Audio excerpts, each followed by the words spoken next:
When you finish The Walking Dead the game episode 4 around every corner, you're gonna be blown away and ready for the season finale. But that's based on the final 15 minutes or so.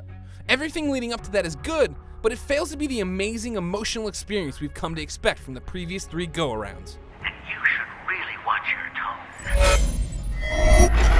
Oh my God.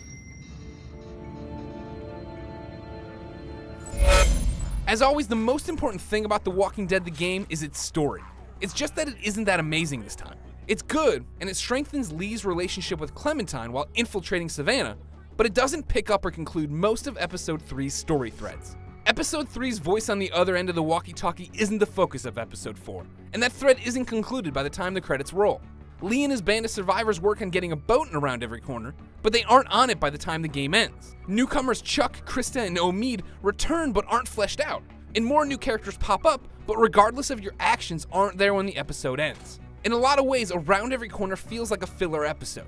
One that's giving us something to do before the big finale, but not pushing us like previous episodes. Thankfully, that's not a bad thing, as the game's still fun to play. It's still fun to be Lee Everett and shape relationships in the game's outcome, but it's not as epic as the installments that have come before.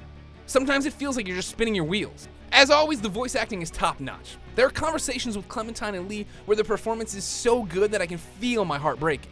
And the game is marred by technical gaps like stuttering. Still, the overall narrative is interesting enough to get you past the problems. You said I'm supposed to always stay close to you.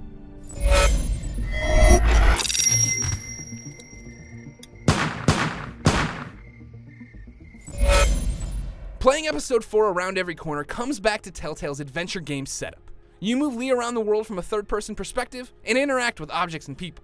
When you have a conversation, you choose Lee's responses, and this dictates relationships and actions in the game. It's a blast to build out this character, even though I felt like I was really only maintaining and enhancing relationships this time around, rather than making bold, game-defining moves. However, Episode 4 adds something to the mix, a shitload of zombies. The undead have always been a part of The Walking Dead the game, but this time around there are more than ever, and the game drops you into the first-person perspective to shoot them to death. This is a nice change of pace from the usual hover the cursor over their heads and hit a button setup, even though it's the same idea. What's really cool is that the shooting plays into the game's choice and consequence system. If you fail to fight off the zombies attacking your friend, you won't get a game over. You might just lose your friend.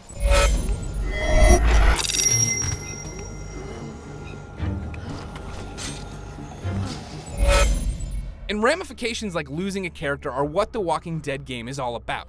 And that's why Episode 4 doesn't feel amazing. There are events and conversations that will change everything, but they come at the very end of the episode. Everything until then is fun, but it's just maintaining the status quo. When I put down the controller after beating Episode 4 Around Every Corner, I was ready for the Walking Dead finale, but I wasn't blown away by the journey I had just been on.